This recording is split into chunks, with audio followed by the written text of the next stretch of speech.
Paytaxtın Füzuli küçəsində yerləşən və 10 metr yarım məsafədə geri çəkilən binada işlər davam etdirilir. Belə ki, hazırda tikilinin kommunal sistemi yenidən qurulur. Binanın geri çəkilməsini həyata keçirən Hollandiyanın Bresser Avrasiya şirkətinin nümayəndələri görülən işlərlə bağlı mətbuat konfransı keçirib.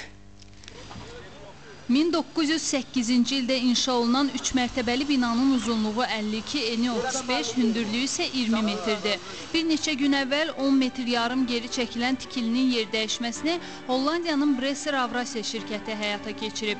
Jurnalistlərlə görüşən şirkət nümayəndələri binanın geri çəkilməsində Azərbaycanlı mütəxəssislərin də rolunun az olmadığını bildirdilər.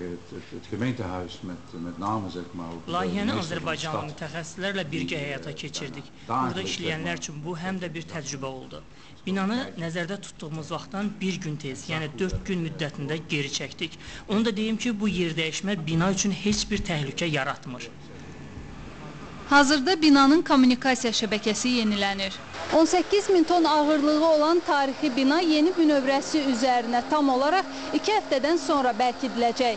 Sakinlərin mənzillərinə köçürülməsi prosesinə isə binanın kommunal sistemi hazır olduqdan sonra başlanacaq.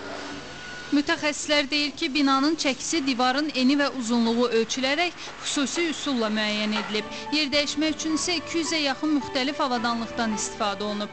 Tikilinin üzərində əvvəldən mövcud olan çatlar da aradan qaldırılıb.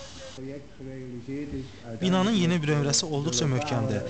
Çatların yenidən yaranma ehtimalı da azdır. Geri çəkilən bina 8 bal gücündə zəlzələyə davamlıdır. Qeyd edək ki, Bresser Avrasiya şirkəti təklif olunarsa daha maraqlı və innovativ layihələr həyata keçirməyə hazırdır. Ülkər Sarıyeva, Anar Ağazadə, Carçı.